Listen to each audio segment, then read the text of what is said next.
Ya. Kata Ibnu Hajar Al-Asqalani rahimahullah, dia mengatakan, pertama kali cara untuk membantah mereka dengan menunjukkan bahwasanya Khadir adalah nabi bukan wali. Kalau kita sudah bisa membuktikan Khadir adalah nabi bukan wali, selesai perkara. Kebatilan mereka, kekufuran mereka sudah hilang. Tapi kalau kita menyatakan Khadir adalah wali, maka mereka mengatakan kalau Khadir adalah wali berarti begini dan begini. Berarti wali lebih hebat daripada nabi, berarti boleh kita keluar dari syariat nabi. Oleh karenanya Ibnu Hajar Al-Asqalani dalam hal ini dia benar-benar serius dan membantah dan mengatakan bahwasanya Khadir adalah nabi dan bukan wali. Di antara dalil bahwasanya Khadir adalah nabi dan bukan wali banyak.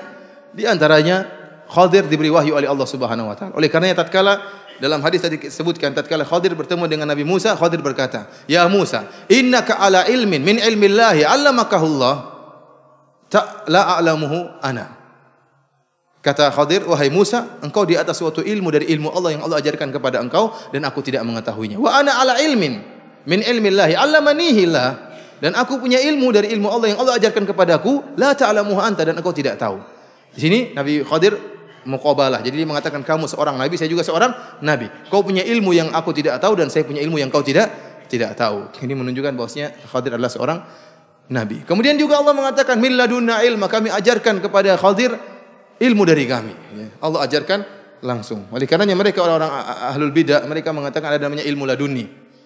Kenapa? Sebagaimana Allah mengajarkan kepada Khadir, dan kita tahu bahwasanya seluruh nabi yang ngajarin langsung siapa? Allah Subhanahu wa taala. Nabi Muhammad tidak pernah belajar. Nabi Musa tidak pernah belajar secara khusus, tiba-tiba Allah beri wahyu karena memang kenabian adalah istifa, pilihan dari Allah Subhanahu wa taala. Mereka menyatakan Khadir adalah wali dan wali pun bisa demikian, bisa mendapatkan ilmu tanpa harus belajar. Oleh karenanya tidur ngorok tahu-tahu sudah punya ilmu. Namanya ilmu apa? Ilmu laduni. Ini kebatilan seperti Nabi SAW mengatakan innamal ilmu bitta'allum. Sungguhnya ilmu apa? Diraih dengan apa? Dengan belajar. Kenapa para ulama kemudian bersafar dengan begitu jauh? Al-Imam Al-Bukhari, Al-Imam Muslim, para ulama, para sahabat mencari hadis Nabi SAW, para tabi'in. Kemudian mereka mengatakan kita dapat ilmu laduni, tidur bangun sudah tahu dapat ilmu. Justru firman Allah, wa 'allamnahu min ladunna ilma, dan kami ajarkan kepada dia ilmu dari kami, menunjukkan bahwasanya Khadir adalah seorang nabi. Kemudian dalil yang menunjukkan Khadir adalah nabi dan dalil yang paling kuat, Allah Subhanahu wa taala mengajarkan ilmu gaib kepada Nabi Khadir, ya. Bahwasanya anak ini kalau dibiarkan hidup akan menjerumuskan kedua orang tuanya dalam kekufuran, menjerumuskan kedua orang tuanya dalam kezaliman. Bahwasanya kapal ini kalau dibiarkan baik maka akan datang seorang raja yang akan mencuri, merampas kapal ini. Semuanya adalah hal yang gaib. Dan kita tahu Allah Subhanahu wa taala telah berfirman, "Alimul ghaibi fala yudhiru ala ghaibihi ahada illa man irtada min rasulin." Sungguhnya Allah Subhanahu wa taala, dialah yang mengetahui hal yang gaib tentang masa depan di antaranya. Fala yudhiru ala ghaibihi ahada, dan Allah tidak akan menampakkan hal gaib kepada siapapun. Illa man irtada min rasulin, kecuali kepada rasul yang Allah ridhai.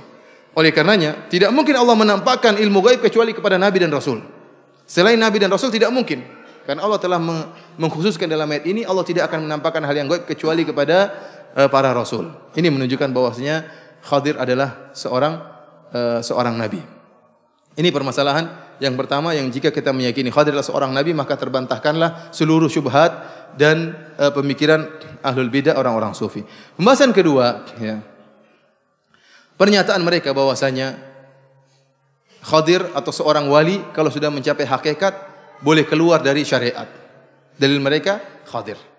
Kita mengatakan bahwa ini juga pendapat yang batil, menyatakan bahwasanya seorang boleh keluar dari syariat Nabi Muhammad SAW. Para ulama telah sepakat, barang siapa, ijma ulama, barang siapa yang meyakini saya boleh keluar dari syariat Muhammad, maka dia telah kafir kepada Allah Subhanahu wa taala. Ya. Tidak seorang pun mengatakan saya boleh meninggalkan salat kecuali dia kafir.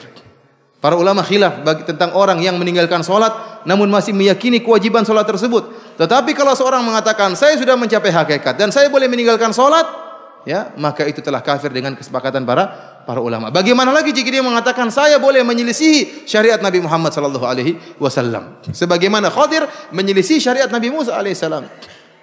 Oleh karenanya kita dapati sebagian orang, sebagian kiai yang dia minum bir. Tatkala kita tegur, kenapa adik kiai minum bir? Selalu murid-muridnya mengatakan kamu tidak tahu hakikatnya. Itu kiai telah mencapai apa? Hakikat. Meskipun dia nonggak bir, ya, tapi begitu sampai di kerongkongannya jadi susu. Katanya begitu. Jadi apa? Susu. Kalau jadi susu kenapa mabuk? Artinya, sehingga ada sebagian buku yang menceritakan tentang keajaiban para wali. Sampai disebutkan, ada bukunya Sya'rani itu, saya lupa judulnya itu. Tabaqatul Auliya kalau enggak salah, ya judulnya. Itu disebut bagaimana seorang wali berhubungan dengan himar, ya, berjima dengan himar, bagaimana seorang wali demikian, bagaimana seorang wali demikian. Ini dianggap suatu perwalian, suatu hal yang menunjukkan dia telah mencapai apa? Hakikat. Sampai saya cerita dari seorang ustadz di Jombang, dia mengatakan di tempat kami ada orang gila, telanjang bulat. Tetapi orang-orang pada datang minta berkah dari orang gila ini. Kenapa? Justru dia gila itu menunjukkan dia sudah mencapai apa?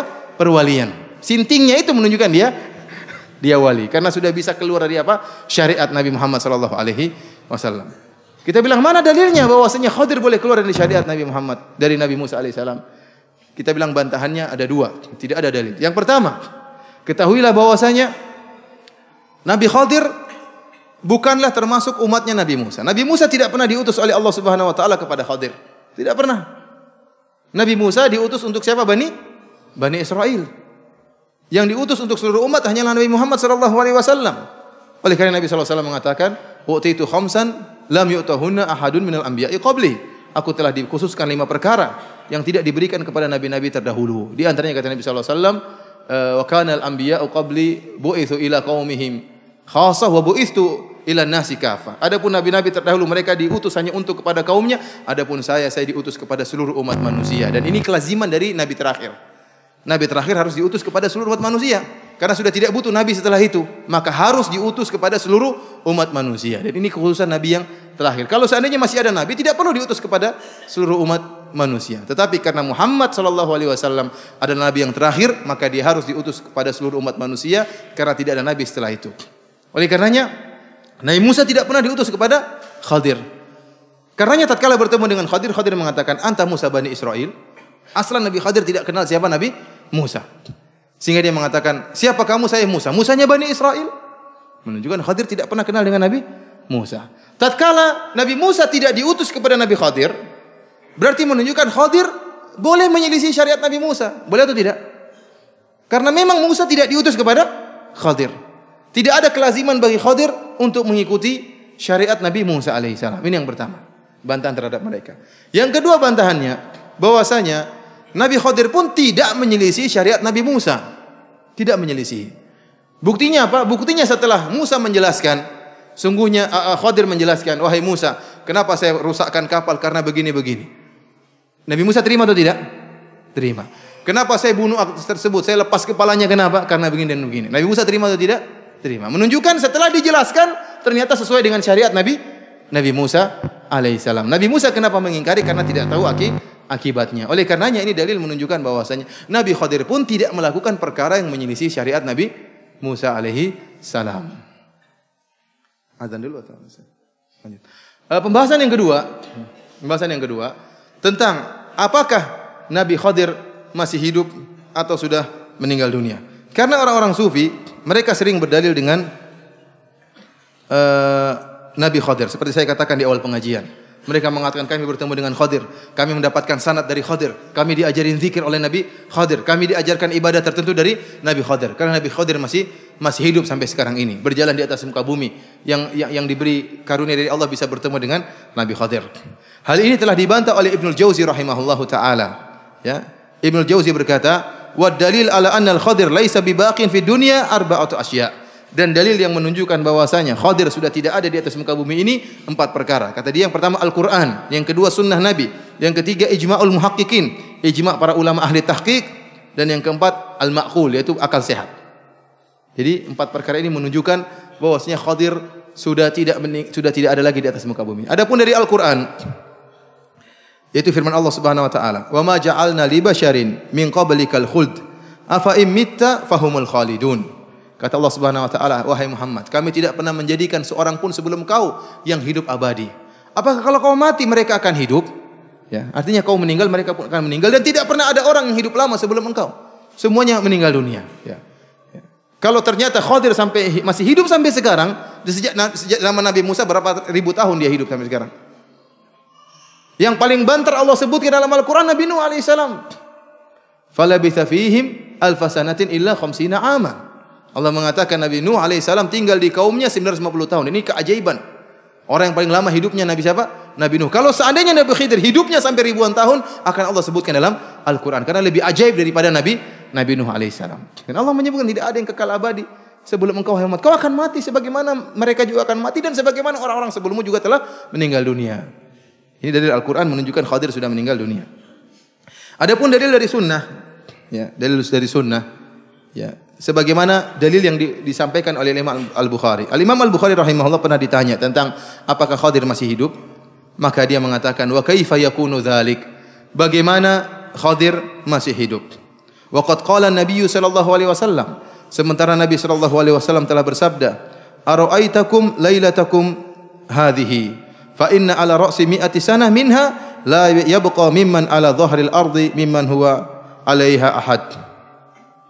Kata Nabi sallallahu alaihi wasallam, bagaimana suatu saat Nabi sallallahu alaihi wasallam berkumpul dengan para sahabat di suatu malam. Kata Nabi sallallahu alaihi wasallam, bagaimana menurut kalian malam ini? Sungguhnya setelah 100 tahun dari malam ini, tidak seorang pun yang ada di atas muka bumi yang akan hidup. Setelah 100 tahun dari sekarang. Artinya apa? Kalau seandainya Khadir hidup di zaman Nabi sallallahu alaihi wasallam, seandainya dia hidup di zaman Nabi sallallahu alaihi wasallam, maka 100 tahun setelah malam tersebut tidak akan hidup. Sekarang sudah 1400 tahun. Ya. Ini dalil yang sangat kuat yang diriwayatkan oleh Imam Bukhari hadis-hadis tersebut, ya. Kata Nabi sallallahu alaihi wasallam, la yabqa ala dhahril ardi mimman huwal yaum 'alaiha ahad. Tidak seorang pun yang masih ada di atas muka bumi yang sekarang hidup 100 tahun masih hidup, tidak akan. Namun apa kata orang-orang sufi?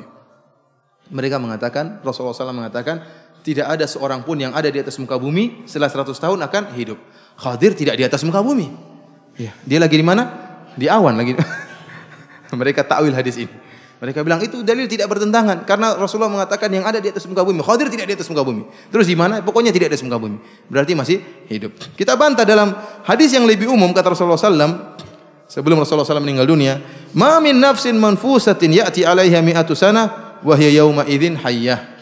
Tidak ada satu jiwa pun, ya. Nah, sekarang mau di langit, mau di bumi, dimanapun, ya, mau di awan, ya. Selama dia berjiwa, dia tidak akan hidup setelah 100 tahun dari sekarang, kata Nabi sallallahu alaihi wasallam. Ini dalil bahwasanya Nabi Khadir telah meninggal dunia. Adapun secara akal, terlalu banyak dalil menunjukkan Khadir telah meninggal dunia. Di antaranya, ya, kata Nabi sallallahu alaihi wasallam, "Lau kana Musa hayyan, ma wasi'ahu illa tibai." Kata Nabi sallallahu alaihi wasallam, kalau Nabi Musa hidup di zamanku, maka dia pasti akan mengikutiku. Dan Allah Subhanahu wa taala telah mengambil apa? Sumpah, ya. La tattabi'unnahu wa la tansurunnahu. Allah mengambil ikrar dari para anbiya, para rasul. Kalau datang Nabi sallallahu alaihi wasallam, maka kalian akan mengikuti mereka, mengikuti dia, dan kalian akan menolong Nabi Muhammad sallallahu alaihi wasallam. Sehingga kata Nabi sallallahu alaihi wasallam, kalau Musa masih hidup, dia pasti jadi pengikutku. Demikian juga kalau Nabi Isa masih hidup, dia akan menjadi pengikutku. Buktinya tatkala Nabi Isa alaihissalam akan tatkala turun menjelang hari kiamat kelak, turun di zaman Imam Mahdi. Kita tahu Nabi Isa turun di zaman Imam Mahdi. Kemudian ada Dajjal, kemudian dibunuh oleh Nabi Isa alaihissalam. Tatkala Nabi Isa turun dalam hadis yang sahih, kemudian Imam Mahdi akan bertakbir untuk salat, maka Imam Mahdi pun persilahkan Nabi Isa untuk menjadi imam. Tapi Nabi Isa menolak, sehingga Nabi Isa menjadi makmum salat di belakang siapa?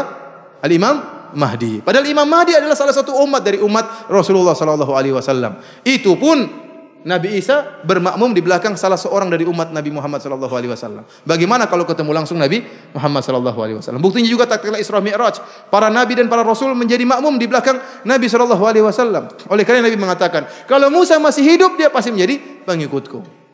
Oleh karenanya kalau Khadir masih hidup, dia pasti akan menjadi pengikut siapa? Nabi Muhammad sallallahu alaihi wasallam. Terus kemana Khadir tatkala terjadi peperangan-peperangan? Tatkala perang Badar, tatkala 315 orang melawan 1000 orang pasukan orang-orang kafir, 315 sahabat. Nabi SAW tatkala itu beristighatsah kepada Allah Subhanahu wa taala. Bahkan Nabi berkata, "Allahumma in tahlak hadhil isabah falan tu'bad fil ard." Ya Allah, kalau seandainya kami yang sedikit ini meninggal dunia, kau tidak akan disembah di atas muka bumi ini. Tidak ada Khadir yang ikut perang dalam perang Badar. Kemana Khadir? Lagi jalan-jalan, kemana?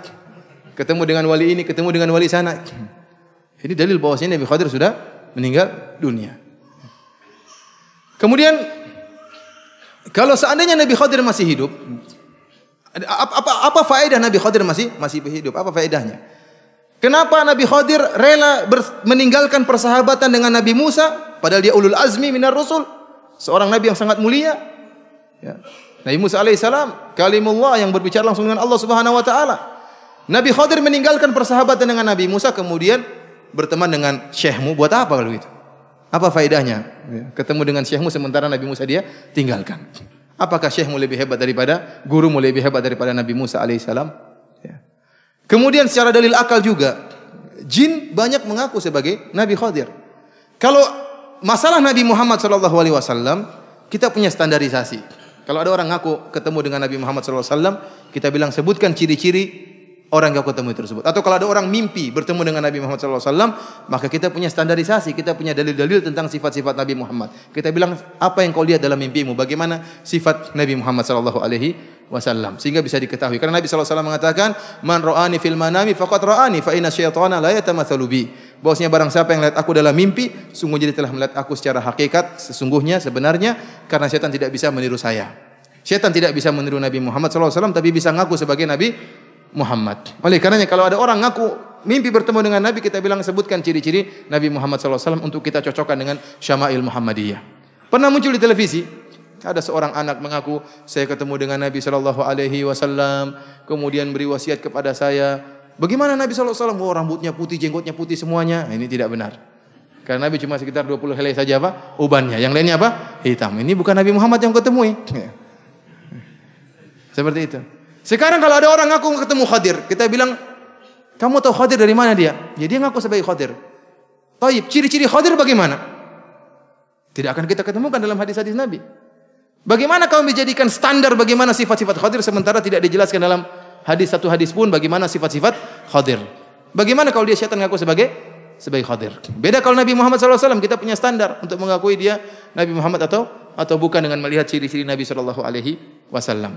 Dari sini kita tahu bahwasanya Nabi Khadir sudah tidak ada dan sudah meninggal dunia. Oleh karenanya perkataan orang-orang sufi yang menyatakan Nabi Khadir masih hidup, kemudian berjalan-jalan, terkadang bertemu dengan guru kami, terkadang beri wasiat, memberi sanad kepada guru kami, ini semua adalah khuza'bala dan khurafat, ya, adalah khurafat yang tersebar di kalangan sebagian orang-orang sufi. Ikhwani fillah azanillahu wa iyyakum, di akhir dari pengajian ini saya ingin menyebutkan beberapa faedah, ya. Sabar sedikit, ya. Ya, sebagai antum bersabar, ya. Bersabar atau tidak? Bersabar. Kalau antum enggak bersabar, kita salat selesai. Di antara faedah-faedah yang disebutkan oleh Syekh Nasir As-Sa'di rahimahullah dari kisah pertemuan Nabi Khadir dan Nabi Musa alaihissalam, yang pertama, pentingnya menuntut ilmu. Lihatlah bagaimana Nabi Musa alaihissalam rela meninggalkan dakwah. Dia sekarang tinggal di Bani Israel, berceramah di Bani Israel. Dia tinggalkan Bani Israel untuk menuntut apa? Ilmu. Oleh karena pernah mengatakan seorang dai sangat butuh menambah ilmunya, meskipun dia harus meninggalkan kaumnya untuk beberapa waktu. Nabi Musa alaihissalam meninggalkan kaumnya dalam rangka untuk menuntut apa? Ilmu. Berarti menambah ilmu adalah perkara yang sangat penting. Dan yang terbaik adalah seorang dai yang mengumpulkan antara keduanya. Dia berdakwah dan juga sambil menuntut ilmu. Seorang dai yang sudah puas dengan ilmunya, maka dia akan tidak akan berkembang dan tidak akan memberi manfaat yang banyak kepada kaumnya. Yang kedua, ya, tentang keutamaan berjalan menuntut ilmu. Lihat bagaimana Nabi Musa alaihissalam bersafar untuk mencari ilmu. Bahkan dia mengatakan, au amdiya hukuba, aku akan berjalan meskipun bertahun-tahun dalam rangka mencari siapa? Khadir, untuk menuntut ilmu. Nabi Musa rela berjalan bertahun-tahun untuk menambah ilmunya. Ya, ini menunjukkan menambah ilmu sangat penting dan berjalan menuntut ilmu adalah sangat penting.